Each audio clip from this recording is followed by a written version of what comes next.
Welcome to another edition of my MMA Q&A live stream. I've got a special guest today. I've been teasing this for the last few days. Happy to join forces today here with Jake Gerber. If you guys are not subscribed to Jake's channel, go check it out. I'll have a link in the description. I've also got him tagged on this post, and we'll do a collab after we're done this as well. But Jake, nice to finally meet you. So I'll just mention how this all kind of came together. Like I've watched Jake's content for a long time. He does some really great work, and I'm trying to get more people from the community on here. As much as I love yapping on here by myself, it's always fun getting a co-host on. We had Wyatt from Fight Society a couple weeks back. We've had Marcel on here. So I'm going to try and do that more often. So no poll question today, but again, whatever's on your mind, guys, we can absolutely talk about that. But first and foremost, Jake, how you doing, man? How's everything? I appreciate you having me on, man, and everything you said likewise. I enjoy your content. It's kind of crazy, man, because actually before I started my channel, you were one of the people I was watching. Your Fighter Pros Pick video, MMA Pros Pick or whatever. I've been watching that for years, man. So this is cool. So I appreciate you having me on. Before we get to all your questions, everyone, there is a lot to talk about, obviously. I think since the last stream we did, obviously the stuff with Ronda Rousey and Ngannou and all that stuff. We'll get into everything. And then we do have a UFC card this weekend as well, which I'm sure we can touch on. But I don't know much about you other than your channel. Obviously, I watch all your content. But take me through like when you got into MMA, when you started the channel, all that stuff, just to give my audience a little bit of a backstory here. So I started my channel a couple years ago. We actually got Tehran in the chat. He's been with me since I started. Two of the first subscribers, Tehran and then Mike Jackson. I don't know if he'll hop in here, but yeah, so I started a couple years ago, just kind of, probably Strikeforce is really when I started to really get into this. So the fighter that got me into the UFC was Nick Diaz. So around his time, like the prime Nick Diaz years was where I was a casual at that time, casual man, so I was a casual viewer. And then over the past few years, like I got really in, like watching every single card, every single event, actually like caring. And that's, I'm like, man, I should start a channel. I'm watching other people do it. And I'm like, I feel like I can offer some sort of insight. So I've been training martial arts for years. So I'm like, why don't I kind of get into this thing? So really, I'd say probably 5-6 years, I've been like really, really into to the MMA scene. Okay, cool. Because as soon as you mentioned Strikeforce, I'm like, okay, we've got one of these, people that was part of the golden era. Because Adam Martin and I were talking about this yesterday on my other podcast. That was the best time when they had Strikeforce. You had Bellator, WEC, yep. I think was around then too. Like people don't know how good we had it. Like that's why people get upset when I complain about the UFC cards or talk about the quality.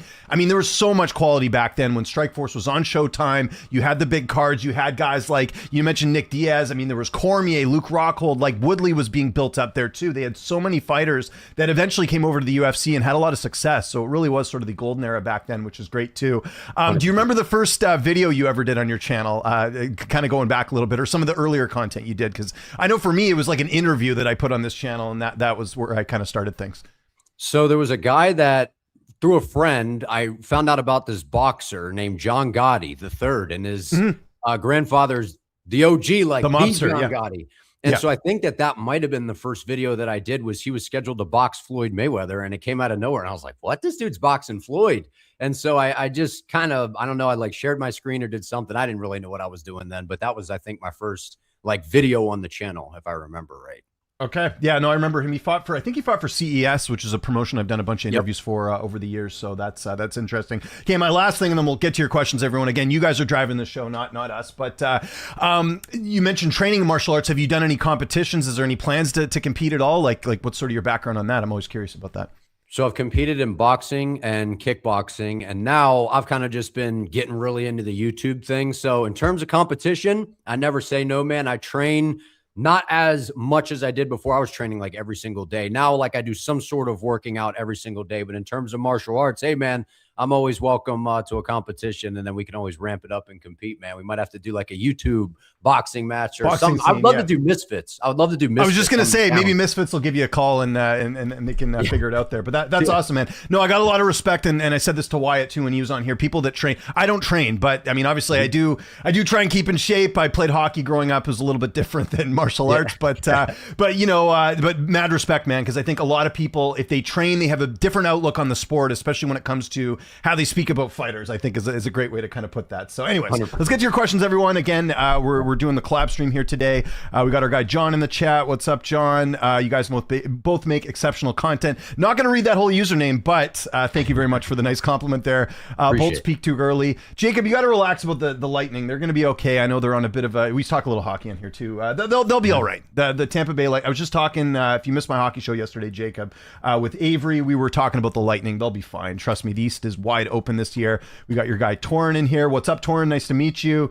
To Beasts, appreciate that. Jake, would you excuse the mediocre White House card if Islam Ilya was the main event? Great question from Oscar here. Would I excuse it?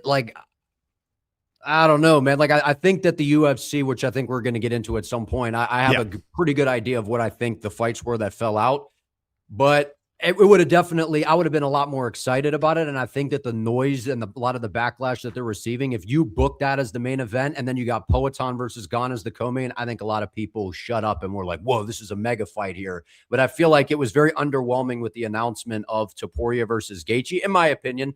But I still think that people would have complained about the other bookings on the card. But if you added that to it, I think that would have helped out quite a bit. Here's the problem, and we talked about this on my stream on Monday, and I even talked about it when I did the sort of reaction video to the White House thing. They over-deliver. That's the problem. They made. I mean, when this whole thing started, right? If you guys remember, go back to the beginning. It was supposed to be 6 or 7 title fights is what we heard. We heard, this is going to be anything like you haven't, nothing like you've seen before. Kind of what they did with UFC 300. And I was at 300. It was a great event. I was very lucky to go get to cover that card as a member of the media. It was a great event. But again, even that card, it was cool. But when I think of oh my God, I can't believe they made this fight. We were talking yesterday, Adam and I on our podcast about UFC 317. That card had George St. Pierre and Michael Bisping. It had Ioana and Jacek and Rose Namajunas. It had, if you look at this card top to bottom, it was just a stacked event. That's a card where a lot of people didn't think George St. Pierre was going to come back. And it was kind of this wow factor of oh my God, he's coming back and he's going to fight for the middleweight title. Pereira moving up kind of has some of that, but we sort of figured that was going to happen, that he was going to move up at some point, so you don't get that much sort of excitement. Now, if they would have pulled off Pereira and Jones, 100%, I don't think people can complain about that. But if you've been watching my channel for the last couple of years, I'm not convinced John Jones ever fights again. That's looking pretty good right now. We'll see what ends up happening here. But yeah, I think the thing is, the way I describe the White House card is it's a good pay-per-view, or not pay-per-view, but it's a good event that you would have saw years ago. They used to make numbered events like that, where they had really good title fight, couple big names, all that stuff. It sort of fits that category, but it doesn't have the wow factor. There's nothing about that. They're pretty much all fights we expected, right? If Aspinall couldn't go, of course it was going to be Pereira and Gane. If they couldn't make Topuria and Islam, then of course Gaethje's next man up. He just won the interim title. That's where I think, I don't think fans should be necessarily, if you want to complain from a fan perspective, complain about the wow factor. I don't think you can complain about the quality of the card, because I think the quality of the card is actually pretty good. But yeah, it's just they can't, and it's so hard for the UFC to do that wow factor, because again, they do too many events, so you leave yourself with very little options to do something that's amazing. So yeah, I think Pereira and Jones would have done that. I think Ilya and Islam would have been good. The thing that still people haven't answered, or no one seems to answer, even the UFC, is that at 170, it has to be, right? Islam's not moving back down to 55.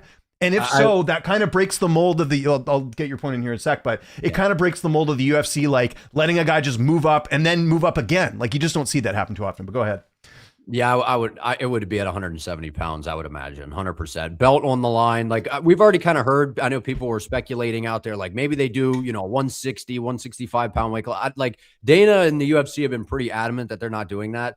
So I would assume that it would be at 170. I mean, that's a massive fight. I think it's MMA at the highest level. It's the two most 100%. Elite fighters in the sport. And a lot of people, would say, but I think overall, with the White House card, for me, is it a bad card? No. Is it great? No, I think it's okay. I think it's good, right? For what we're getting these days, what the UFC is putting out these days, it's good. And having Ilya and Poatan on the same card is massive. Having two of the biggest stars in the sport. One of my big issues with the card is Dana was like, man, this is the UFC or it's going to be the Sphere on steroids. And it's definitely not.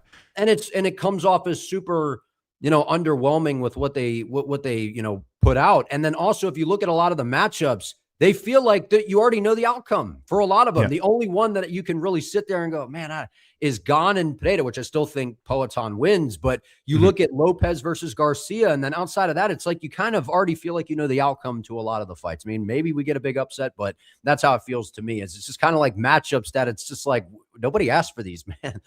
Yeah, well, and they're just kind of run of the mill as well. So yeah, it's interesting. But yeah, back to your point about there's no way in hell they do a catch weight for Ilya, and because like then it means nothing for either fighter.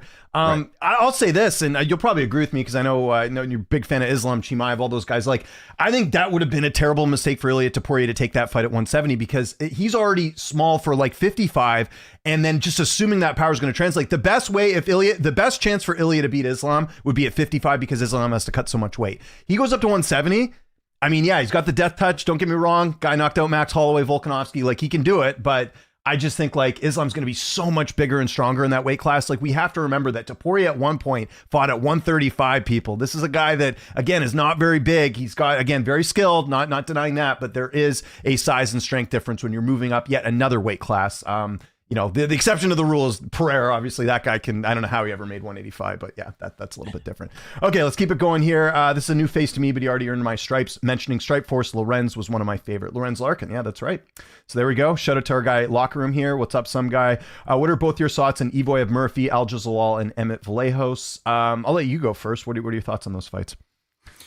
For me, Evloev and Murphy, stay tuned for the predictions. I'm not going to give away my prediction yet, but good call. Yeah. My favorite thing about this matchup is nowadays in the UFC, it feels very rare that we have I don't think have confirmation that it's like a legit number one contender fight, but this to me is like a real number one contender fight. You got two guys who are undefeated. They've been racking up all these wins, and it's a fun style clash. Mobstar to me has underrated striking, underrated pop.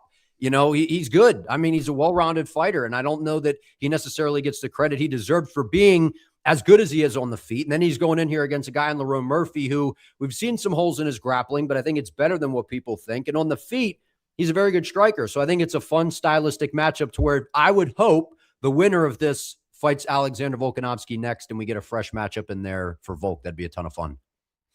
Yeah, totally agree. I also have my preview done for Evoyev and Murphy. That's up on Patreon right now. You can check it out on the channel here later this week. That's going to be a really fun fight. The Aljo Zalal fight. Before I get into that, I got to point this out because again, we're always trying to diffuse the fakers and the real people in this industry. Octagon Pulse, one of the worst accounts on social media, has this poster up here. Now, does that look like Yusuf Zalal? Looks a little different, I think, don't we? So they put this out there, and they do this all the time, and this goes under the same category of someone else I talked about in a video recently. And then here's the excuse. We received false information. Sorry, that doesn't cut it. That's why you can't be taken seriously. You don't get to say we received false information. You don't have any information. You're throwing darts at the wall and hoping it happens. Guys, do not follow accounts like this. I just wanted to point that out first. But anyways, as far as Zalal and Aljo, great fight. They're sort of the two guys left over. I'm glad Zalal's getting this opportunity instead of Yair. My big gripe with him is he doesn't fight. Zalal, at least, taking on all comers is on, I said him and Steve Garcia are the two dark horses in that weight class. Very good opportunity here for Zalal to get into title contention with a win over Aldo. The only thing I will say, or Aljo, I should say, the only thing I will say is that he is tough to finish. I think O'Malley's the only guy really to finish him. I think Marlon Moraes beat him years ago, but I don't think Zalal really has that power to do it. And Sterling's very good on the ground. So I think that fight will be closer than people think, but I think Zalal can get that one. I will be doing a full preview on that, but I'm very high on Zalal, and I thought he was one of those guys that got a raw deal his first UFC run. I mean, this is a guy that went to a pretty close fight with Ilya Topuria years ago that ended up, which is Topuria's debut. So I like that fight. And then I already gave my thoughts on this weekend's fight. I think Vallejos wins, but we'll see what type of Josh Emmett we get. So. Yeah, like the Zalal and Sterling is an interesting fight. I think that was announced as the Apex main event, and they moved the Buckley Brady card. They did, yeah, right? Exactly. Yeah, you're exactly right. Yeah, that's exactly what happened. So 5 rounds to me is interesting, but I think Aljo I think he's been underrated for a while. Even at featherweight, his ground game is really good. He's strong, and I think he's filled out well at featherweight. And I think he's a problem for a lot of guys. The thing with Zalal is he's Mr. Speedy Gonzalez. He's fast as can be. His striking is good. His ground game is good.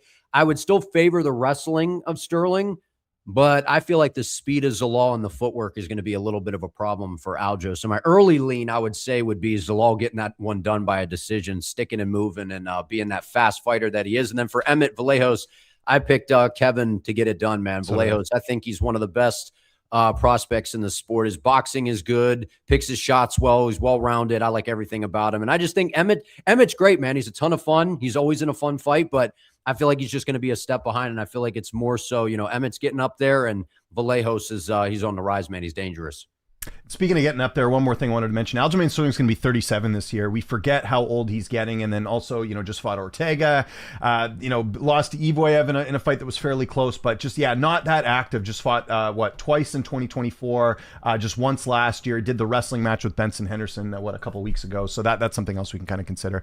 Can't forget about Pride, legendary MMA. Oh, of course, Pride. So I've told this story before, but I got into MMA during The Ultimate Fighter, the first season. And then I started watching Pride, and it sort of came with that, and then I ended up working kind of in the industry early on, and it sort of spiraled from there. But I've seen it all. I've seen the Afflictions come and go, the IFL, Lead XC. Like, I've seen all these different promotions come and go, and all these different fighters, and it's just like the amount of data that I got in this brain. It's surprising I still remember a lot of it because there's just so much to go on. But yes, of course, Pride was just something that, like, the closest thing we have to that is probably Ryzen, but it's really not like that, because Pride was just like, it was a freak show, but like in the best way possible. Like, you have to imagine, like, think of the UFC's heavyweight division right now. That's like, Pride had all the best heavyweight fighters when the UFC had their worst heavyweight division. Like, we're talking when Tim Sylvia was champion, and you had like Fedor Emelianenko and Big Nog and Crow Cop and like all these just monsters over there that look like action, like comic book characters basically. And it was incredible. So yeah, Pride was awesome.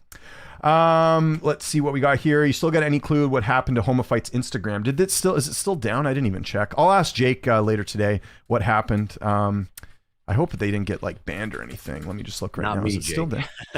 Yeah. Jake Noker, who works for Homa Fight, he's kind of my boss.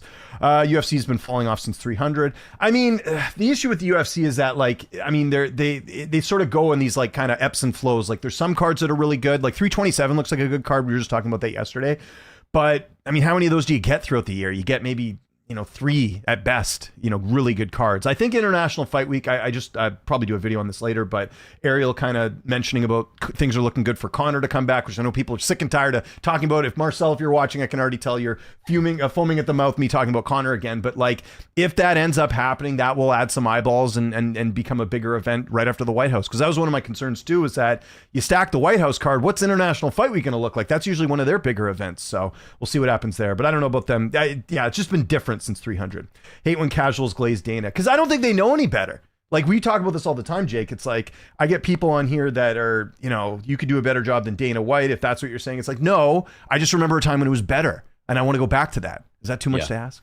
100%. And that's you could see Dana with Zuffa. You can see at some of these press conferences, the kind of the fire that he has, the little bit of the, I guess, rivalry going on with Eddie Hearn. Like, you could see that kind of, you see the old school Dana come out a little bit. And it feels like with the UFC stuff, he gets on the IG lives and it's like, did they just wake him up from a nap? Like, what? Yeah, it's like lethargic. Yeah. And he like started the live the other day. I don't even think you caught Yuri Prohaska's name. They were like Allberg for the title. And it's like, well, who's he fighting? Like, he just, I don't know. I feel like he's just missing that. I don't know, man. He's missing that spark. And back in the day, some years ago, you got to realize, like, knowing that Dana compared to now, like when it comes to the UFC, it's not the same, and it stinks. You know what it reminds me of? It's like being in a marriage that's lost the spark. That's what it reminds me of a little bit. It's like Dana, like he's got too much, like he's been doing this for so long. And then you add in Zuffa boxing and power slap and all that. Like, no wonder he's not doing this. But if that's the case, identify that and get someone else to announce the fights. Like that's 100%. All we're asking for. A little bit of enthusiasm. Would you be surprised if Dana does release John Jones? Yes, 100%. I think they're going to hold Jones hostage as much as they can to that contract, because there's no way. Because of course, if John gets released, they're going to sign. He'll do something with MVP or something the next day for sure, and they'll roll out the bank. I mean, look at the money that supposedly Rousey's getting. What do you think Jones is going to get? And Jones, could still compete a little bit. So we'll see. Sorry, go ahead. You were going to say something? No, I was going to say, I don't think there's any shot they release John Jones whatsoever, unless John and his team, they figure something out. I mean, I don't know, because the UFC, they're going to sit there and go, well, if we release him, he's going to go sign with MVP, and they're going to do Ngannou versus Jones. And then we can finally get a fight that we actually want to see in the heavyweight division. That would be great, but I don't, they're going to look at that and go, nah, I don't think so. So I don't think they release him. I'd be surprised.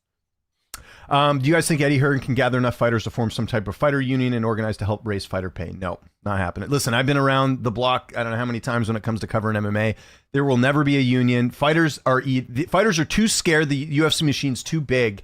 It'll just never happen. Like we had, what was it even called? I can't remember the name of the organization, but nobody here will remember this. Maybe you will, Jake. But there was a point when like it was like George St. Pierre and like TJ Dillashaw and Cerrone and Bjorn Rebney headed up some fighters thing, and you thought maybe because George St. Pierre's name's attached to it, we'll see something, and nothing came out of it. So I just don't think we'll ever see like the fighters get like the rights that they're supposedly going to get. The UFC runs the show. The UFC is the WWE essentially. When you look at pro wrestling, it's the same sort of model. They're the brand first, the fighters are second. That's basically what it is.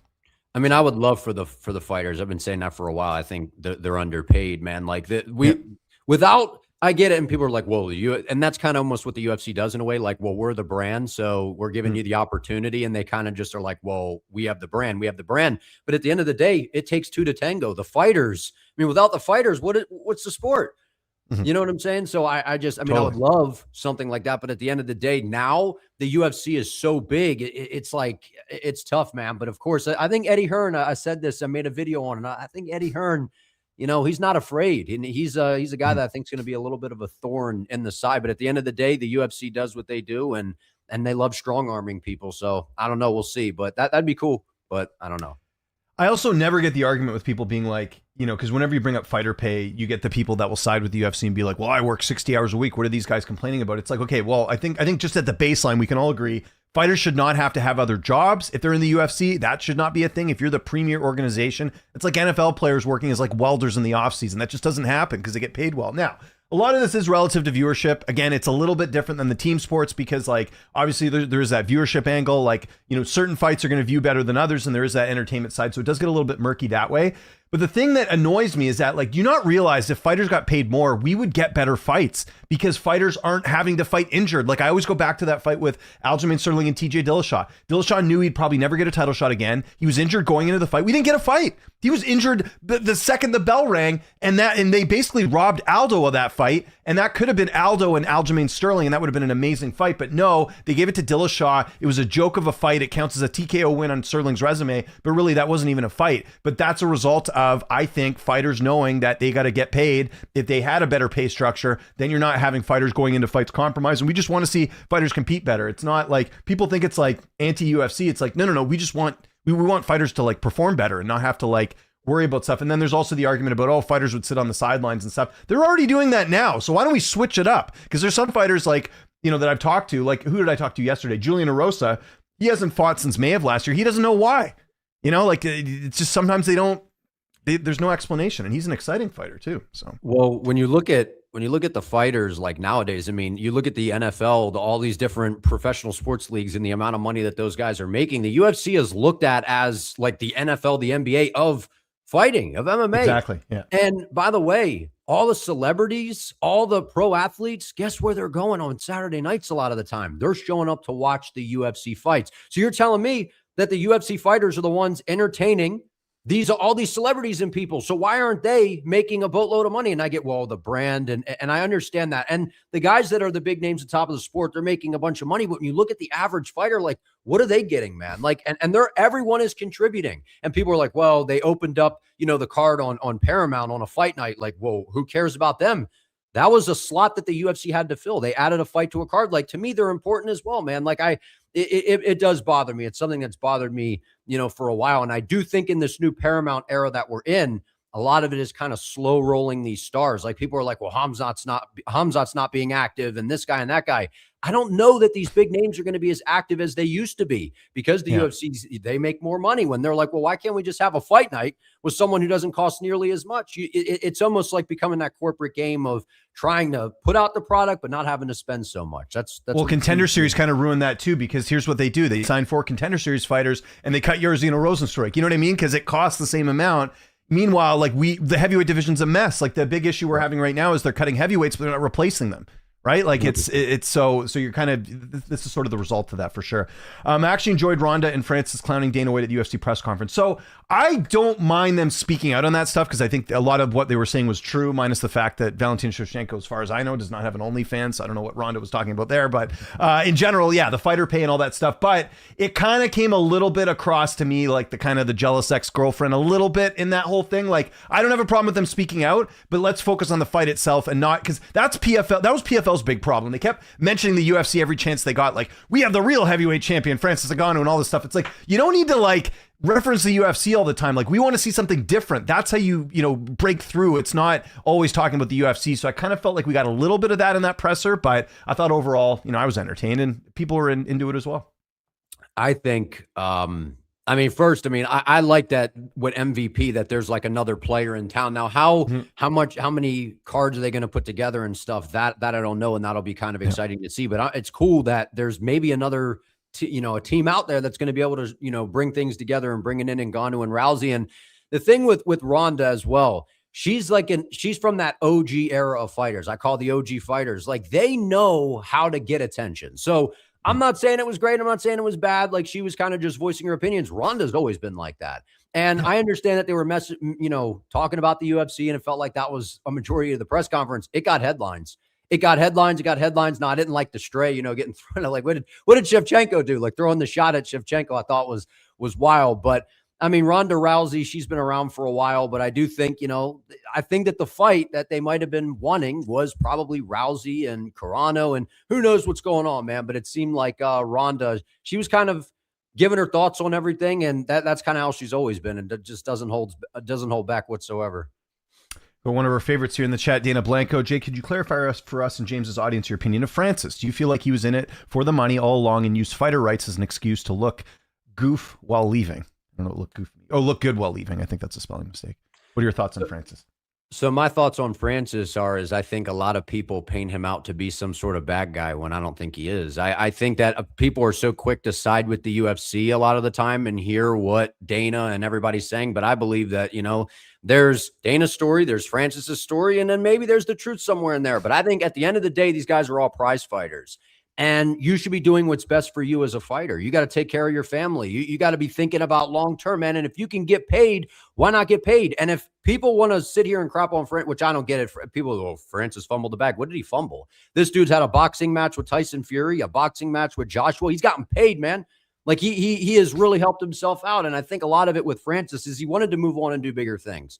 I don't really know too much about it, like when he went to the PFL, but here's what I do know. Every heavyweight champion that we have had for how long now? Why is it that Dana and the UFC seem like they can't get along with them?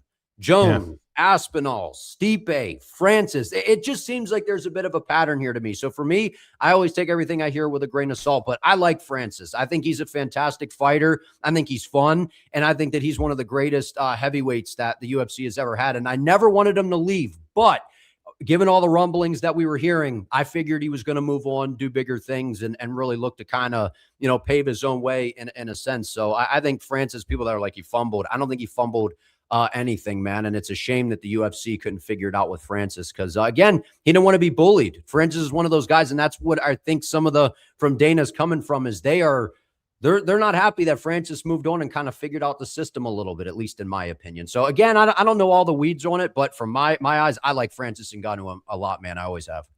So this is part of the reason I want to get you on too, because I disagree a bit with what you're saying, but it's good. Like we can have a fun discussion about this. So yeah. I think you're right in this. I don't buy the Francis fumbled the bag either, because at the end of the day, he made more money boxing than he would have in the UFC.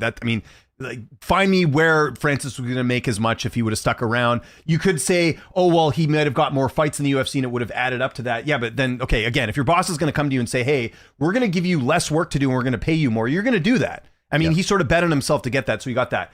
The one thing I'll push back on is that, so there was obviously that whole situation that Dana talked about on Flagrant about apparently Ngannou assaulting Dana, but then he says it didn't happen. But there was something that happened behind the scenes with Francis in the UFC that I definitely think rubbed people the wrong way. And one of the things I pointed out in one of the videos I did was we had the former PR guy, Ant Evans, who has no connection to the UFC. He's been out of the UFC for like a long time. He's good buddies. He actually helped Michael Bisping, I think, either produce his book or do something. I forget, but I know Ant quite well. He had a similar story with Francis. And this is like aside from what Dana said. And he criticizes the UFC all the time. Ant's always like the Paramount era sucks and all that. So there's no like bias towards like Dana with him saying that. So for him to say that out of the blue, on top of all the other Francis stuff, I tend to think there might be something there about him being difficult to work with. Now, obviously, that's different than just, like you can say what you want about him behind the scenes. That's all totally different. The other thing was the whole thing with PFL and the Africa event that he didn't go. That I think was a bad look. Like his whole thing was, we're going to help the fighters and we're going to do events in Africa, which PFL ended up doing. So in that sense, he was right, but he didn't go to the event. And his excuse, I believe, was the card wasn't strong enough. It's like, come on, man. Like the promotion went there, probably is at a net negative. I don't think they're making a ton of money doing events in Africa. And Francis couldn't even show up to that. That I got a problem with. So it's like, and then the last thing I'll mention is his longtime manager, Markel Martin. They parted ways recently. I've heard some stuff behind the scenes that it was not something that happened on good terms. I just think there's a bit of a pattern here with him with maybe being a bit difficult. Now saying that, listen, I think him going to fight Linz, even though it's going to be a total one-sided fight. Linz was in part of maybe the worst PFL heavyweight tournament ever. He's a light heavyweight. He's not really a heavyweight. Yeah. I think Francis is going to destroy him.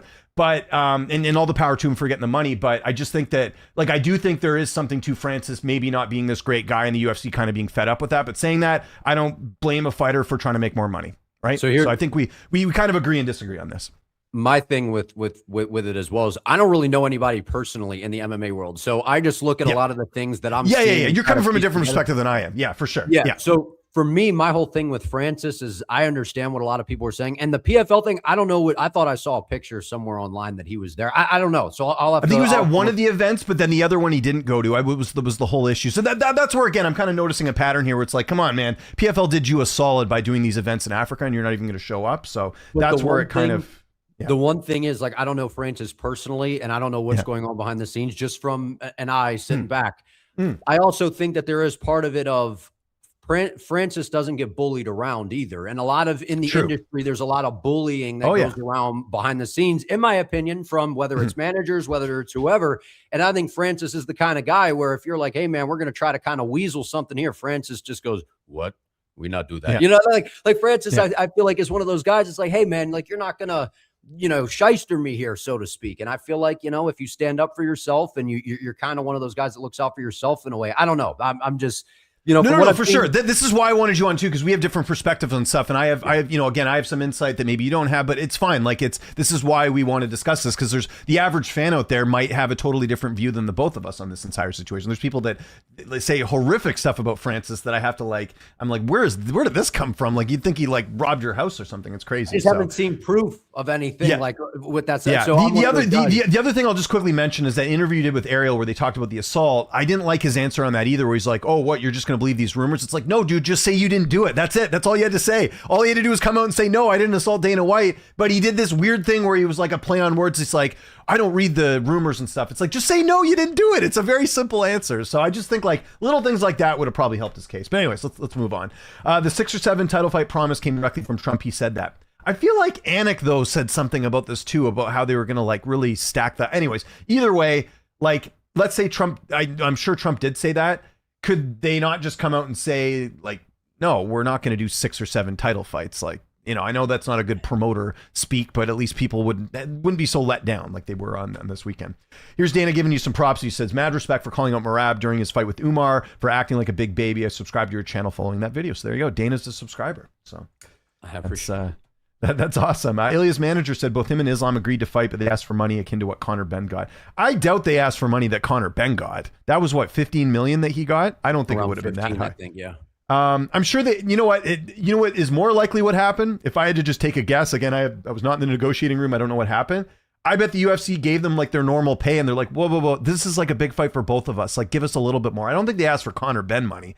If you can find a report where they asked that or someone said reference Conor Benn specifically, then sure, I'll take that for what it's worth. But I don't think either guy. I think either guy should be paid well for a big fight like that, because again, it's not just a normal fight, and both have lots to lose here. If Islam loses, that really hurts his legacy. Tapouria's undefeated, he loses, that hurts his legacy. So I think fans got to factor the stuff in. And look, UFC just had this deal with Paramount. You got lots of money.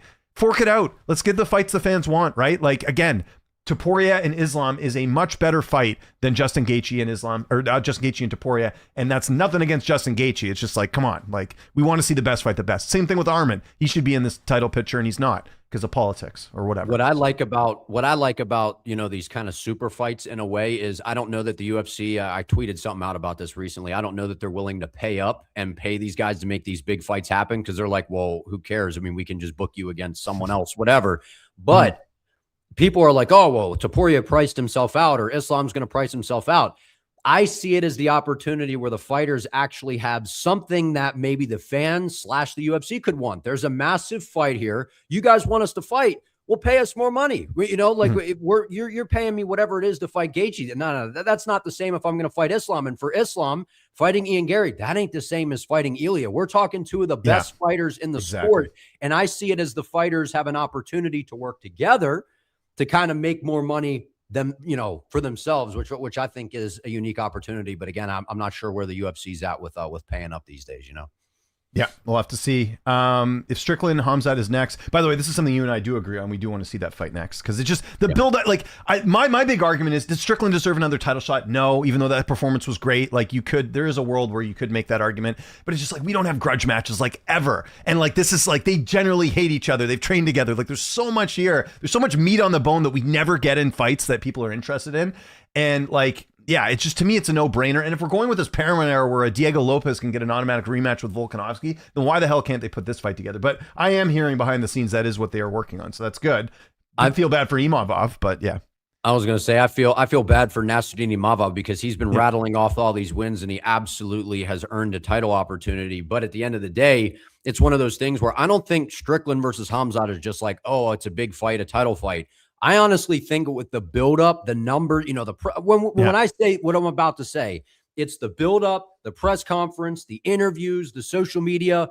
I think Khamzat versus Strickland could possibly be that next big fight that we haven't seen since Khabib versus McGregor. It's that kind of buildup where things are going to cross lines. It's going to get ugly. It's going to be, you know, go nuts on social media. I think that I don't think it's a big fight. I think it's a massive fight and easily one of the biggest that the UFC can put together for sure. So I think the UFC should do it. And you got two big fan bases too. Like you look at Strickland's kind of basically taking Colby's fans if you think about it, because he's basically like genuine Colby, right? Like that's kind of what I think Strickland is. It's no act. This is what Strickland is. I can tell you this as someone who's interviewed him in person. He is exactly like he is off camera as he is on camera. There's no difference there. And yeah, there's a lot there. There's a political side of this too. That it's just too big to not have that put together. Now the chances Strickland pulls off the upset, I don't think that happens. I think he caught Izzy on a good night. He listen, full marks for that win over Izzy. That was still one of the craziest fights I've ever seen in my life. Like I couldn't believe he pulled that off. Going short notice in enemy territory, goes in and gets it done. Chimaev's on a different level. I know you're very high in Chimaev as I watch all your stuff and everything. But I will say this, like I do not think it'll be like the DDP fight because I think Strickland is more well-rounded in that area. And I also will add, and Dana, we've talked about this before too, like I didn't like DDP's response to the Chimaev loss. Like, dude, you got completely, like this whole idea that like, I was really going to set it on later on. No, you weren't. You're getting taken down. Nothing was changing later in that fight. Like it was just a pure domination from Chimaev. And yeah, I just think like, and I don't even think it'll be a bad fight because, you know, there's obviously these critics like, oh, that wasn't an exciting fight. It's like, you know, maybe DDP's got good submission defense. Like, you know, you got to factor that stuff in. I think with Strickland, like, it'll be entertaining just to see because I think there'll be a lot of emotion in that fight. So yeah, I don't think it'll be bad. Do I think Strickland pulls off the upset? I don't, but that doesn't mean you still can't make the fight. It's too big. For me, I think part of that with Dricus, I do think there's some delusion there because fighters, I mean, every fighter should have some delusion, man. I mean, 100%. Yeah, that's a great point. I think Dricus also is one of those guys where Dricus likes getting booed. He likes riling people up in a way where they're like, man, what are you talking about, Dricus? So I wouldn't be surprised if there was a little bit of DDP just being like, here, let me rile some people up with that interview. But the reality is, I mean, he did get dominated. But I think a lot of people are going to overlook Strickland in this fight. I really do. And both of these guys, first, they are masterful marketers. That's what I feel like a lot of people don't understand, whether you like Khamzat, whether you like Strickland or don't like, these guys know how to market themselves, and the UFC is going to reward that, and they're going to market together and make this a massive fight. These guys get the game. I've been saying that for a while. But stylistically, what intrigues me so much about this is why is Sean so confident? Like this confident, knowing that this is a huge fight. Like if he knew that Khamzat was so much better than him on the ground, which I definitely think that there's a possibility that is, Strickland has this confidence almost for some reason, right? And I know that people are saying, well, Strickland had said that, I think Khamzat submitted him in training or whatever. I want to know, was that positional, where Khamzat's on his back and we're starting the round there and he gets subbed? Because that's different than, okay, we're going in here and sparring these rounds. So I'm interested to see it because I think Strickland, you could take him down, but he's a hard guy to hold down. Then again, I think Khamzat's ground game is on another level compared to everybody else. However, I don't count out Strickland in that fight. I think it's a very interesting fight because I think Strickland on the feet is a problem for anybody. I like the fight. And you got to think about it from a business perspective as well. Like, how many more years are you going to get out of Strickland at this point, right? He's getting up there in age. Cash in now, right? Like, this could be, because if you mess around with this, let's say you did do Imavov, maybe Strickland fights someone else. Like, I don't know. I just think like you got to cash in when fights like this are big. It's like the same way they should be cashing in on Usman and Bilal. That's an easy one, right? There's all this back and forth. The podcast that didn't air, all that, like that stuff. I know that's pro wrestling stuff, Jake, but like at the end of the day, like that gets people invested. I think a lot of times, like, we need to be invested in fights. There needs to be a reason for us to like watch it. Like, nothing against this weekend's card, but like I don't have that same feeling about any of the fights. I mean, there's a couple good fights on here, obviously, but I just like there's too many cards where it's like, why am I going to rearrange my schedule to watch this? You know what I mean? Like, I need to have some investment, and I think that's a easy one right there with the I've always thought to myself, like, you could go to school, learn how to be a marketer or whatever. I always think that some of the best fighters that we've seen in terms of personalities and the biggest stars, those are guys that you can watch and learn how to market yourself. When you look at Nate, when you look at Connor, you look at a lot of these guys, man, Masvidal, look at the kind of resurrection he had in his career. And I know he says, oh, I was on that show and, I kind of learned like, oh, I should just be finishing these people. Masvidal came back as like a different character. He was leaning into the Scarface vibe. And it's like when you have something that fans can hold on to, whether they like you or don't, and it's these buildups, all of those things matter, I think, in turning yourself into a star, man. And I feel like Sean, whether people like him or not, he's became a massive name and he backs it up most of the time that he's in there. And Khamzat, same kind of thing, man, whether people like him or not. He shows up and he delivers action-packed fights. Him and Strickland both are great fighters, and I think that it would be a very interesting fight, and they'll build it up to where it'll be a massive fight. I feel like the whole Ilya Islam thing is a distraction. It feels like they're dangling a carrot in front of a horse. It's a good fight on paper, but it's bad for the sport. Why is it bad for the sport, though, would be my question to you? Because of the weight or what? Like, I don't get that. Because to me, it's like, the only thing I will say about doing that fight is that it does hurt one fighter. It builds up another fighter. It hurts another one. That's the only thing I'd say that's like tough about that one, but isn't that why we watch the sport? We want to see the best fight the best. So I don't know. I don't think it'll ever happen. Unfortunately, I just think because there's the weight part of it. Like I don't know. Like maybe the stars align, but like I don't think Islam wants to compete that much longer. I don't think Topuria does either. Like they'd have to like the more this doesn't happen, the more I think it won't end up happening. But we'll see. I think you feel differently. You think it does happen, if I'm not mistaken? I mean, I would love for it to happen. I don't know if it happens. It feels like it's one of those things where it's like, I don't want to, it's not the same thing, right? With Tony and Khabib, but it just feels like that fight, like every time we're going to get it in a different way, instead of injuries and different stuff happening. It's like maybe there's negotiations or whatever, but something doesn't work out. And it's just like, is that string that just keeps getting dangled. And I don't know. I would love to see it one day, but I understand, like, to a degree, it's like what you said, one guy wins, and then the other guy, it's like two of the biggest stars in the sport. You almost, in a way, kind of devalue one guy, no matter who wins or loses.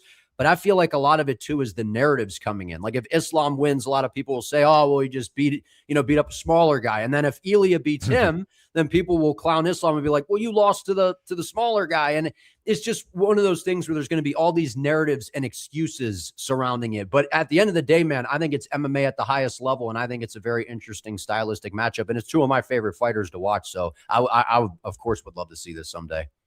Let's keep zooming through these questions. I want to make sure we get to everyone here. The Sphere card was also pretty underwhelming. I mean, yeah, but again, like this is what the UFC does. They dangle the venue in front of you, and this is unlike anything you've ever seen. So they don't need to stack it. They do this a lot. They take advantage of the audience. Like they know that people, no matter what, will show up. It's like the White House too. Like people are going to watch the White House because it's at the White House, right? Like the card itself is good. I don't think it's bad, but this is like, again, this is where they rely on, the every weekend I got to watch UFC crowd that, like, it doesn't matter what the card is. They'll watch it, for whether they're betting or they just like it. It doesn't matter. So yeah, that's not surprising. Jake, what would the UFC need to do to change your opinion of the declining quality follow the Paramount deal? Get me in the matchmaking room. No, that's like my dream job, man. I would absolutely love that. But a lot of it is what feels like common sense is not necessarily common sense. And I feel like a lot of it is monetary, right? Trying to kind of, you got paid, right? That line from, I think it was Marvin Hagler, man. Once you get paid, you know, whatever, I can't remember the quote off the top of my head, the sleeping in silk sheets. It's hard to get up and run in the morning. It's almost like you got paid. So now the UFC is kind of like, you know, we're getting paid regardless. So if we put on the big fight, great. If we don't, well, we're getting paid regardless. Where a lot of it is just common sense. Make the big fights happen. And I think follow the rankings in a sense. I understand if there's a huge fight that comes along, you book it, but whatever. But make the fights that the fans actually want to see and that people want to see. Don't keep throwing, you know, forcing guys on us. And a lot of it to me is just common sense. Like, go ahead and book the fights that actually make sense and the ones that we all want to see. I think AJ McKee is more worried about millions and money than being one of the best in MMA. Everyone's got their own priorities. I will say this. I mean, MMA for some, it's not, you know, you don't have a lot of money at the end of the day because there's a lot of stuff that goes into your camps and stuff. So yeah, I'm with you, Mills. I would like to see AJ McKee in the UFC, but I don't know if he's still making millions with PFL. I know he was with Bellator, but you know, like, again, it comes back to the old thing. Would you rather get paid more money to do easier work or get paid, you know, everyone has different priorities. So I mean, I can respect that in the sense of like, if you want to make a lot of money, but yeah, maybe he doesn't feel like he's the best in the world. I don't know. Make sure to subscribe to Jake. Yeah. So what I'm going to do after this, so I have Jake's, I have your thing in the handle. I'll do a collab thing too. So it'll appear on your channel as well. And then we'll get the, I want to get all my subscribers over on your end too. Appreciate it. Sounds good. I think Topuria loses it either way. I think Islam wins both fights too. The only thing I will say is that I think Islam's kryptonite, if there is one, could be someone that could knock him out if you just land that one shot. And I think Topuria's got that cannon, right? But easier said than done, right? O'Malley couldn't knock out Merab, right? Like, I mean, there's just sometimes it just doesn't happen. So overall, Islam, I think, is the better fighter, and he's proven that against higher level opposition, in my opinion. But still, I think he got the death touch. I think for me, it comes down to just how good is Ilia's ground game. And I think he showed that against Charles. But again, Islam, very different style of grappler, to where if Ilia has the answers for that and it stays on the feet, Ilia is a tough guy to pick against on the feet, man. But again, Islam's ground game is a different level. I think Ilia's striking game is also a different level. And I think Ilia's ground game is underrated. I think it's an amazing fight, man. I honestly could see it going a number of ways. So I would early lean, I would say Islam, especially at welterweight. But I don't know, man. Ilia on the feet is a problem. It's all Bilal Muhammad's fault, right? That's what ruined everything. Yeah. Anyways, do you guys think if John Jones, because we kind of already answered that. Yeah, I'm sure John would go to the highest bidder. Problem with Mobster is that people perceive him as too boring. I don't agree. Yeah, you know what the boring thing annoys me? It's like the Sterling fight wasn't boring. Like it was a chess match. It's like two guys that are high level. Like I just, because it's not, you know, friggin' Tai Tuivasa fighting. Like somehow that's not a good fight. Like I don't get that. Yeah, I don't think he's boring. Again, like if you want to go throughout history, there are fighters that have been boring. John Fitch was boring for years. People didn't like watching him fight. Ben Askren was very boring in Bellator. People didn't enjoy watching. That's part of the reason the UFC didn't sign him. I don't think Mobster are boring. Yes, it would be great if he could finish a fight, but it's just, you know, sometimes it doesn't happen. So, and you know what the other weird thing is too? Lerone Murphy's also undefeated. He's got a draw, but he hasn't lost, and people don't even think of that. So he's kind of in the same boat. But yeah, I'm looking forward to that fight regardless. So.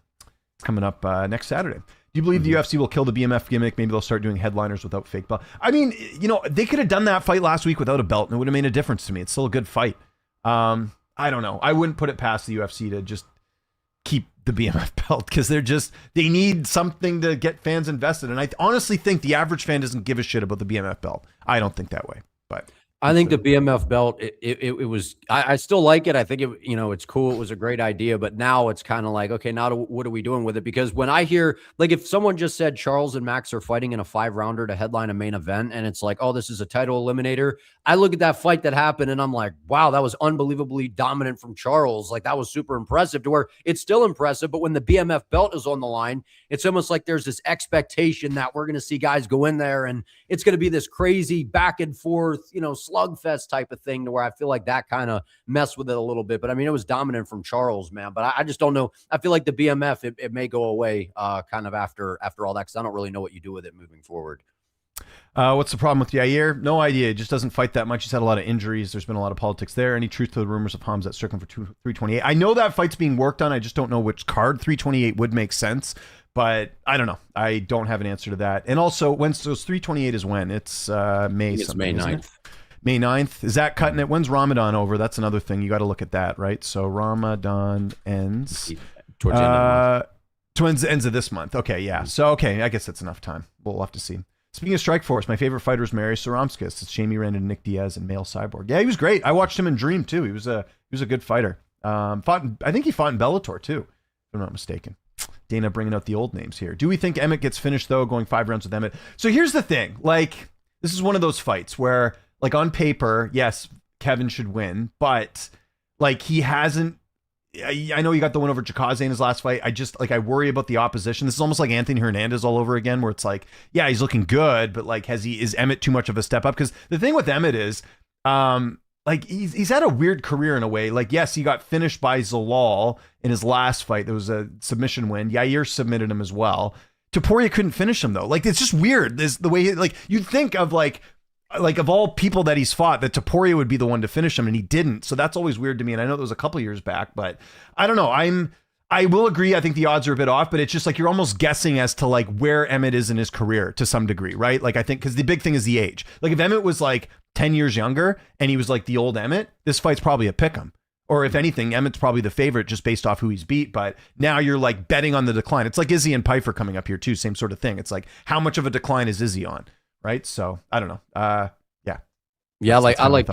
I think, and it's one of those things where it is kind of weird where you're like, oh, you think Vallejos is going to KO Emmett. And it's like, well, Elia didn't. But at the end of the day, Elia put on a masterclass and really beat the brakes off of him, even though he didn't get the finish. I mean, I think if you ran that fight back at this point, it's like, well, Elia would easily KO him. And I feel like, Emmett's at a different point in his career now where he's dangerous at all times. But it's one of those things where, miles on the body, you've taken some damage in some of those fights, and now you're coming in against a young guy who just knocked out Giga Chikadze. Like, I know Emmett is very dangerous with the power, but Giga on the feet is a nightmare for everybody. He's fast, he's quick, and to go in there and do that to him is wildly impressive, and I think that got a lot of people's attention. My money is on Emmett this weekend. I see him TKO his opponent. I will give you full marks on Monday if that ends up happening. I don't know, though. That's a tough one. Elite XC, I remember Seth Petrozelli. Yes, ending Kimbo Slice. That was a big one. A lot of this could have been avoided as far as UFC fighters complaining about pay if they never took away sponsorship shorts. 11 years ago, I heard fighters made good money during that time. That's a great point. This is what I mean, though. They keep squeezing stuff out. It's like the video game. They don't get much of a kick from that. There's all these things that UFC does, and they, I just feel like the fighters get the short end of the stick a little bit. So, but then they'll say, well, they get access to the PI, and it's like, it's not everyone can live in Vegas. I don't know. There's no excuse for the UFC not to have every numbered event good. True. If I donate, can I get Jake into Discord? Yeah, absolutely. I saw your donation. You could have done it without it because, again, happy Jake making some time here today. So I'll send him the link after. If Jake wants to come in our Discord, that's more than happy. What's your take on Dana and Jones feud? I think Jones, we kind of talked about it already. So I'm going to try and skip ahead because I want to get to all these before we get out of here. We only got a couple minutes left. They released Jones. They'll go to MVP. Juice Man. Do you know Juice Man? I don't know. Yeah. What's up, man? What's up, Juice Man? Yeah. How you doing, man? There we go. Why are no big MMA promotions that pay good? Does UFC have a monopoly too big? Because it costs a lot of money. Like, it's just, you have to build a lot of capital to pay these fighters. And, Jake Paul can, or Netflix can, because they're like a big company, but it's tough. Like, I do some work for regional promotions. Even that's like expensive to run an event. Like, I'm not going to mention the promotion, but like, I don't know, promotion that's out there, a pretty prominent regional promotion. It's like $100,000 an event. Like, that's a lot of money. It's very tough. Yeah, Jake's doing great work. I agree. UFC gets 14% of all the revenue. Other sports are like 50. That's a great point. There we go. Dana would rather lose his head than release Jones. I totally agree. Ngannou's comment about the whole issue between Jones and Dana was so apt. Yeah, I have to go watch the rest of it. Here's a major question. Can the UFC get to the point where it's so bad that either of you two would drop and stop watching, or will you always watch?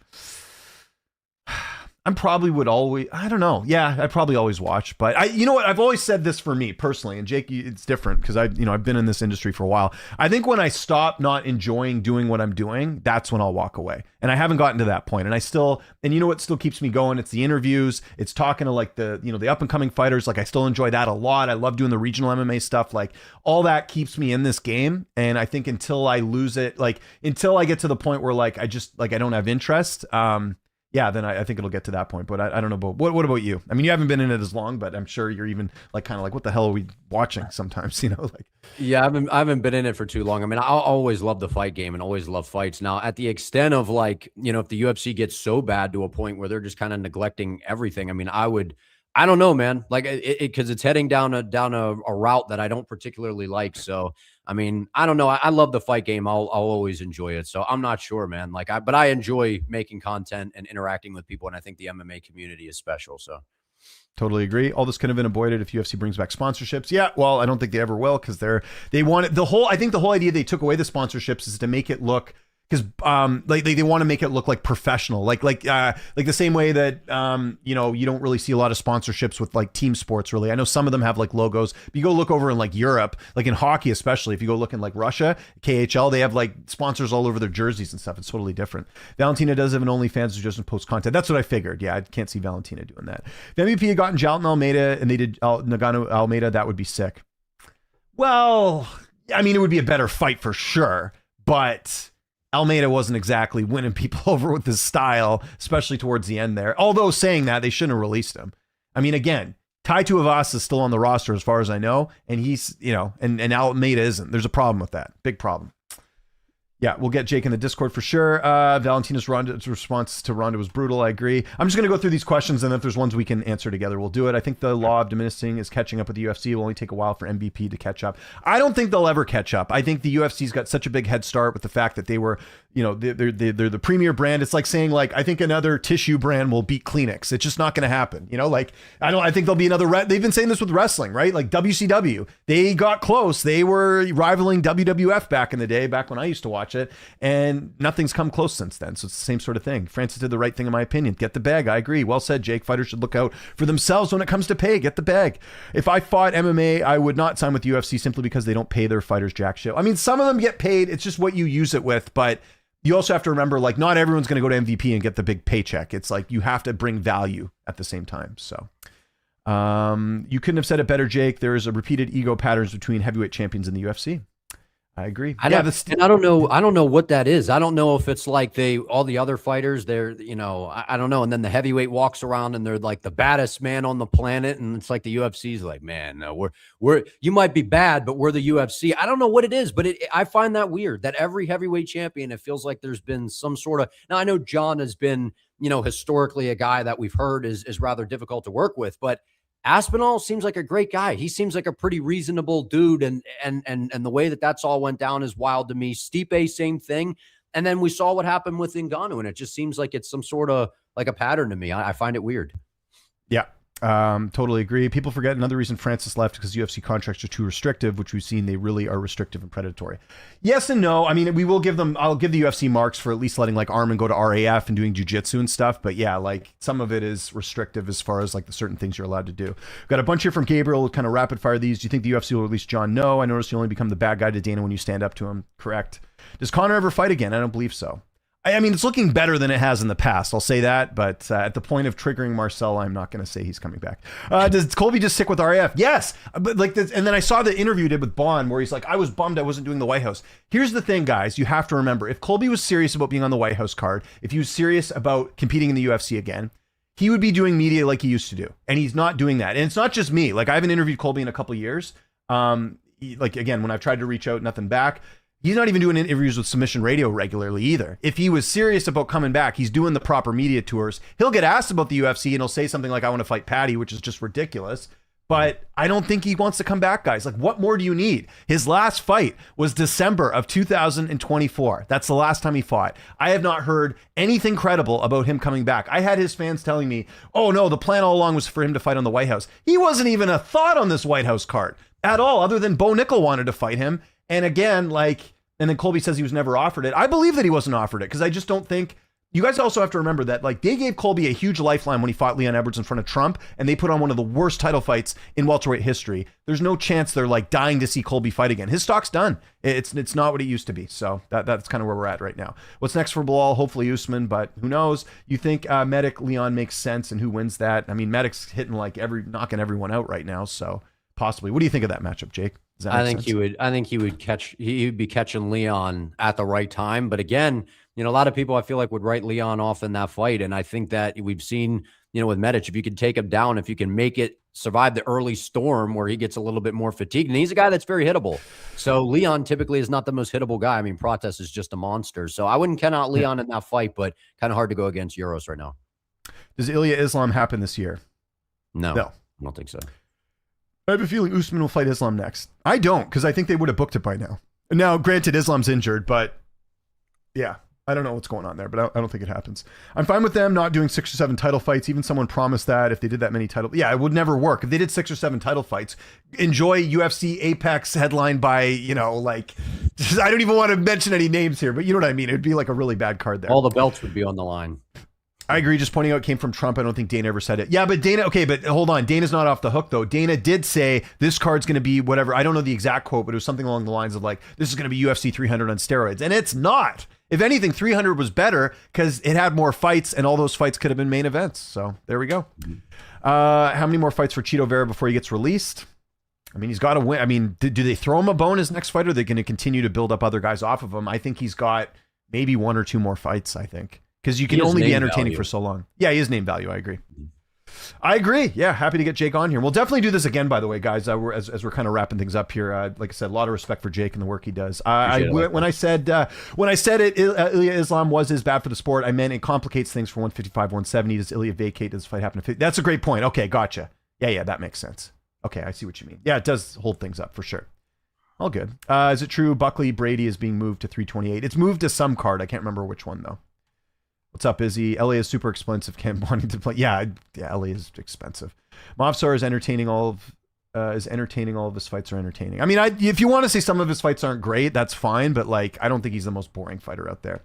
Are you stoked for Bo Nickel, Kyle Dawkins? So, you were talking about fights that I think seem obvious. I think that's one where, because Kyle's the underdog in that fight. And by the way, I'm going to be interviewing Kyle on Monday, so curious to get his thoughts on how that came together, because he was supposed to fight Luque, and then they must have pulled him, and I don't know what I'm curious to know what the original plan for Nickel was, because I don't think it was Kyle Dawkins. So maybe they had someone else in mind, and that didn't work out, and then they moved Kyle, because Kyle was already booked against Luque, but I don't know. Kyle's been turning it up, man. That Pereira win was super impressive. I know he beat Gerald Meerschaert his last fight. Gerald is, basically retired at this point, but that's a little intriguing to me just because of Kyle's resurgence, right? He leaves, goes to CFFC, comes back. It's been a fun watch for sure.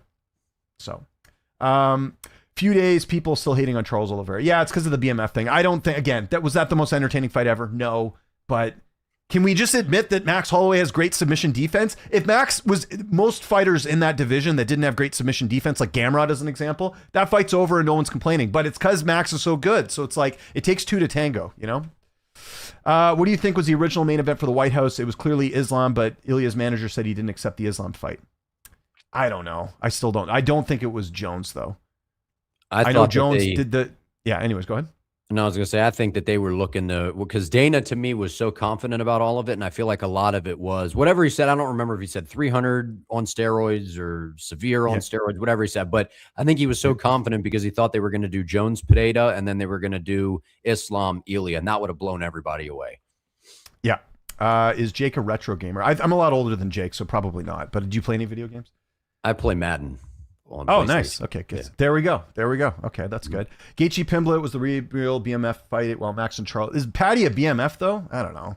Maybe. The style of fight, it was. Yeah, I guess so. Yeah, it was more. Yeah, the style of the fight was more BMF. That's a good point for sure.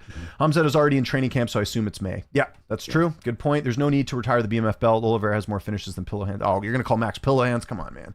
Feed Charles a can like Patty or someone who blocks punches with his fates like Benoit Saint Denis will be entertaining.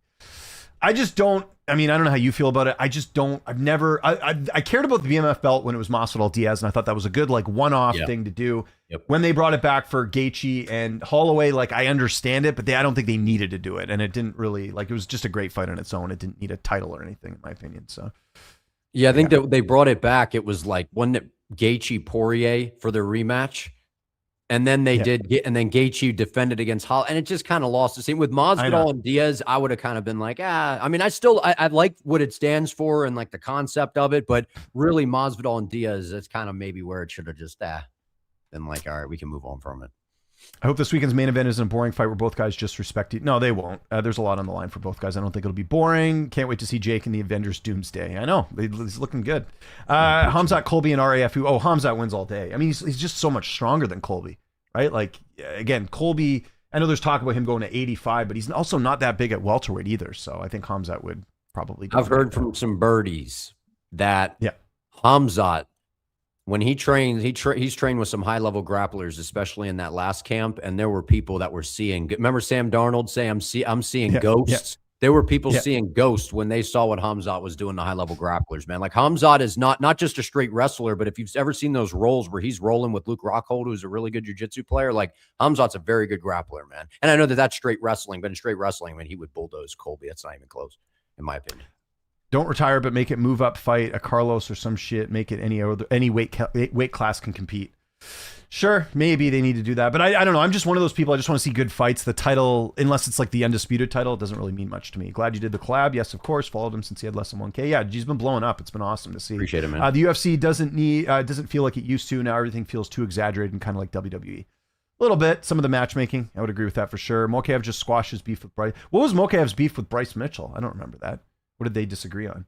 Wouldn't they be on the same side? Because isn't Bryce like kind of anti-Israel? And I think I didn't know that there was a beef. I knew Bryce and Silva had beef. I didn't know that Mokaev had beef. I didn't see anything. Speaking of which, this just reminded me of something. Did you ever end up getting to interview him? I don't think you did, Mokaev. No, I know. I got to reach out. I got to reach out, and we got to set that up because I want to see you. I want to see you. I want to see you do some interviews. It'd be cool to see you to get in there and do that because I know we were talking about that because I think I may have pointed you in the right direction of who to get a hold of with Mokaev. Although he's I don't even know who manages him now because it's not Tim Simpson anymore. That's what I didn't know. When I reached out to him, I didn't hear anything. So I was just like, I don't know. He's pretty active on social media. If he agrees to do it, I'm sure he could just. I don't know if he follows you or not. Maybe you could just. Yeah, he does. There you go. Yeah, just DM him. I'm sure eventually he'll get to it. Actually, I might. I was going to say, he messaged me after. I might have his number, actually, because I interviewed him back in the day.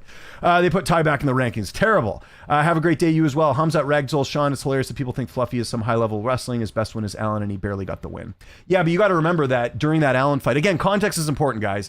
Fluffy was dealing with a rib injury going in that fight, the same one that took him out of the DeRitter or the fight in Vancouver, and then the DeRitter fight, and then he was on antibiotics as well. So it's like people who talked about Sean's performance against DDP and be like, Sean's not aggressive. Yeah, because he almost pulled out of that fight because of a shoulder injury, and it was pretty evident seeing what he did to Fluffy the fight after. So it's like you guys got to remember the context here. Like, I don't think Fluffy's a bad fighter. I think he met his match, and this is why you fight the opposition you fight. Like, again, Delize gassed out, took advantage, took him out. That win over Brendan Allen, despite the fact that he was dealing with all this, was still a very good win considering what Allen's done throughout his career. So I don't like when fighters are hyped up and they're doing good things and then someone beats them and they're like, oh, they're not good because they lost. Yeah, I know, exactly. Like, or the other guy just did a great job. Like, that's what happened. Maybe Strickland's better than we all thought. You know what I mean? Like, that's what it comes down to. On the wrestling side of today, TNA and AEW are kind of up there with WWE. So we have a wrestling guy in our chat, and I might have to ask him on that, but I'll take your word for it. Fighters don't like the UFC's business. They should sign the contract. They can cry. Okay, but again, Darren, this comes back to what we were talking about, dude. It's like, can we not just make things better, like to improve it? Like, I understand the fight. Like, again, I didn't like the fact that Rousey and Ngannou spent the whole time talking about the UFC, but I think there could be some middle ground where it's like, yeah, fighters could get treated better, could get paid better, and then we can kind of figure it out from there. So, does Serrano get a ranked opponent next? Seriano get a ranked opponent next? Could be, yeah. Holloway Patty, sure. Two big names. Who do you got? Costa versus Arnold Allen. Ooh, yeah, that's a good fight. That got announced yesterday. That's Mezcal Costa and Arnold Allen. I'm kind of leaning Allen, but I gotta dig in that one a little bit either because Costa's been on quite the roll. He really has. Yeah. So I'm high on Melky Costa. I like him. People forget Oliveira's a grappler. I guess they do. Yeah, I know that. Yeah, exactly. It's like, what did you expect was going to happen against Holloway? You thought he was just because here's the thing: Oliveira stands and trades with Holloway. Maybe he loses. Charles sucks. Don't want to see him fight. You know what I mean? Like, that's the result. Or you could fight to win. You know what I mean? Like, there's the Charles that showed up in that fight, the way he was looking on the feet, I actually think he would have knocked Max out. The Charles that showed up, the shots he was landing, the effect and the pressure he was putting on him. I think Charles could have finished him on the feet. Honestly, I know that might sound nuts, but he looked great in that fight on the feet too. The odds for Bo and Covington, Bo would be about a 2-1 favorite. I think just based off the fact that it's a different weight class. Bo's been more active. Like, I don't count Colby's wrestling fights. And again, Colby has not looked good his last 2 MMA fights, so that's part of it too. Khamzat is insanely flexible. Correct. Oliveira McGregor International Fight Week should be next. You never know. You never know. Oliveira, that's not a good fight for Conor. Yeah, that would be a good fight for McGregor. One thing I will disagree with you on, because I've seen your tweets about this, I do not think that because I get what you're saying about, McGregor's tough to deal with and it's tough to book him. I still think the UFC knows he's the biggest chip they have in the industry, and I don't think I don't think they're going to give him that tough of a fight next, possibly. And I might be wrong about this because there's rumors about Protez. I don't know about that because that's I heard they offered it to him. That's what I was saying. But I think wasn't that Cejudo saying that though? I think was because I didn't hear anyone credible say that was like a thing. That was my only thing. Like if I had heard behind the scenes, yeah. I have a hard time. I mean, again, could be, but I have a hard time trusting because of what they tried to do to Nate with the Khamzat fight. I just thought that was.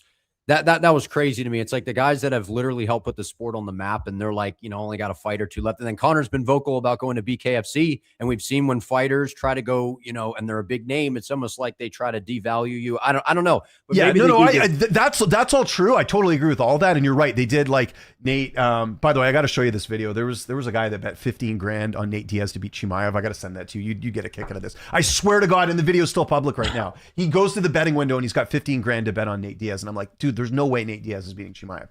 But that's beside the point. But I just will say Conor's the exception to every rule in the book. He's Conor. Like that's like, again, this is the same guy who during his UFC contract was allowed to go box Floyd Mayweather. Like he is in a different category. I just have a hard time seeing them like sinking the ship with Conor at this point. Maybe they do. Maybe it's Paramount. Maybe it's Hunter Campbell. It's different. I don't know. But like, I just have a hard time seeing them. Mind you, saying that, I think the obvious fight was Chandler because I think that's the winnable fight. So they didn't book that. So yeah, I don't know. And I think that they were looking at it. You have to, and the thing is too, he's been vocal about wanting to go to BKFC. So that's meaning like, okay, I'm kind of done here. I want to go to BKFC and do my thing. So it's like, I don't know. I don't know. It's interesting though. Okay, let's zoom through these. Bryson Silva had B. Oh yeah, I saw that. Yeah. Okay, so Mokaev was like the peacemaker. I got you. That makes sense. Izzy's been following Jake too. That's great. Who should Fluffy fight next? What's like a fresh opponent? What's Jared Cannonier doing? Maybe that's a fight. I don't know. That'd be interesting. Yeah, that's just some name there. Fluffy submitted to Leeds as elite grappler, correct? Fluffy was injured in the Strickland fight. No, he wasn't injured in the Strickland fight. I meant he was injured in the Brennan Allen fight. That because people were talking about how it wasn't that impressive of a win, but I'm like, yeah, he was injured and he still won. Wrestling has a big decline. Cena is retired, and the guys to WWE push like Roman aren't big draws. That's what I've been hearing. I'm a very casual wrestling fan, but I do get my news here and there. Besides Yuri and Alberg, what fights are you most hyped for on 327? Yeah, I mean, there's a couple, like even like the Randy Brown Kevin Holland fight should just be like a fun like whatever. This Curtis Blades and Hokit fight, I'm curious to see what happens there. Obviously, Van and Tyra, two of the youngest fighters competing for a UFC title, which is pretty incredible. And even Cub like and Landwehr. Yeah. Oh yeah, Cub and Landwehr, and Cub said it's a retirement fight too. So there we go. You could do McGregor Holloway. I guess that's true. Depends what they want to do with McGregor, how they value him, as Jake says. Honestly, I think it's Islam Gary at the White House because Gary was the first one to say Islam needs more time. Well, I don't know. But then his manager, I don't know. I don't know what's going on there. Errol said they offered him Protez and he accepted, but then they didn't get back to him. Okay, interesting. So maybe, okay, well then, okay, if Ariel said it, then yes, then that's a legitimate report, but I didn't hear it from Ariel, so there we go. Conor Wonderboy could be fun. That would be a fight that makes sense if you want to protect Conor's thing. He needs a fight. Just cook Conor Islam without pay. Yeah, I mean, Conor Islam would be a huge fight. That'd be and big. Islam would obviously beat him, but there's the whole angle with Habib. It would be great. Mm-hmm. Without pay-per-view, what value does Conor bring to the UFC? Eyeballs, audience. Like, dude, I'm telling you, I was at UFC 196 when he fought Nate Diaz. I was at UFC 205 when he fought Eddie Alvarez. Like, he brings in crowds. It's a huge, I can't even describe it. If you haven't been to a Conor McGregor fight, it's something you'll never see, probably ever, with other fighters. What's the current logic on Chandler Roofy? Because Roofy's going to win that. Build up Roofy. It's as simple as that. And they got an American on the white. Chandler's patriotic and full American. Chandler wanted Conor, and they said, we'll give you a guy that fights like him, that's younger and is and has the same tattoo or looks similar to him. Yeah, exactly. Injured Islam, Conor at International Fight Week, make it more fair. Sure, there we go. Yeah, exactly. That's the only way they can do it. Glad to see both of you. What are your thoughts on O'Malley's a hobby? I'd said it before, and I like Eamon a lot. Really good dude, but that they gave O'Malley, in my opinion, a guy that they can knock out, and he can look good on the White House card. That's it. That's why they didn't do Sandhagen. That's why they didn't do Umar. That's again, they're doing this fight to make O'Malley look good. It's really easy. A lot of people are like, how could they make that fight? I'm like, I can tell you how, because they want to get him a highlight reel finish. They want some highlight to look back on this White House card. That's it. I think Gaethje's going to get the upset over Topuria. We'll see. Never know. How old is Jake? You can give a range. You don't have to say your exact age. We got to be a little private on here, people. So give an age range here if you want. You can guess. Guess, guys. Somewhere between like 15 and 40. There you go. Yeah, you guys can guess in here. What if Zahabi wins that fight? If he does win, it'll be a controversial decision like all of his wins there. So there we go. Kind of sad how Chandler didn't get McGregor after they promised him. That's life. Life's not fair. Okay, I don't know if we'll get in the H thing here, but we got to end the we got to end the chat here today. We've gone way over time. Jake, thank you so much for doing this, man. I will definitely return the favor. If you ever want me on your channel, we'll do this exact same thing. That'd be a lot of fun, and we'll definitely get you back on here in the future. Just let people know anything you got coming up, any videos you just did, or anything you got on the horizon on your channel. Again, all my subscribers here, I would love for you guys to go subscribe to Jake's channel. He does a really good job with content, and like I said, we'll be doing this again. So the floor is yours, my friend. I appreciate it, James. Thanks for having me on, man. I've been watching your stuff for a long time. This was awesome. I had a ton of fun. And then as far as content coming up, stay tuned. We'll have the UFC London predictions. That'll probably be out on Monday coming up. I'll be reacting to the card this weekend. Maybe if we get some fight news, we'll have some stuff to drop. So we got some things in the works. So stay tuned. I really appreciate it. And just on my end, got a couple things coming up. I didn't have time to plug the Patreon, but got a couple early look previews done. I've got the Izzy and Piper one done. I've got Tyra and Vanna, just did that yesterday. Got the pros picks coming out well, I posted the Movsar and Murphy ones, but I'm going to be working on the Izzy and Piper ones this weekend, although I want to get a couple more predictions. I got a bunch of interviews today, guys. If you're in the Discord, you'll know who I'm talking to today. I got a couple fun names that you guys are going to like, and just booked a couple more for next week too. For myself, for Jake, hope you guys have a great rest of your Thursday. See you next week.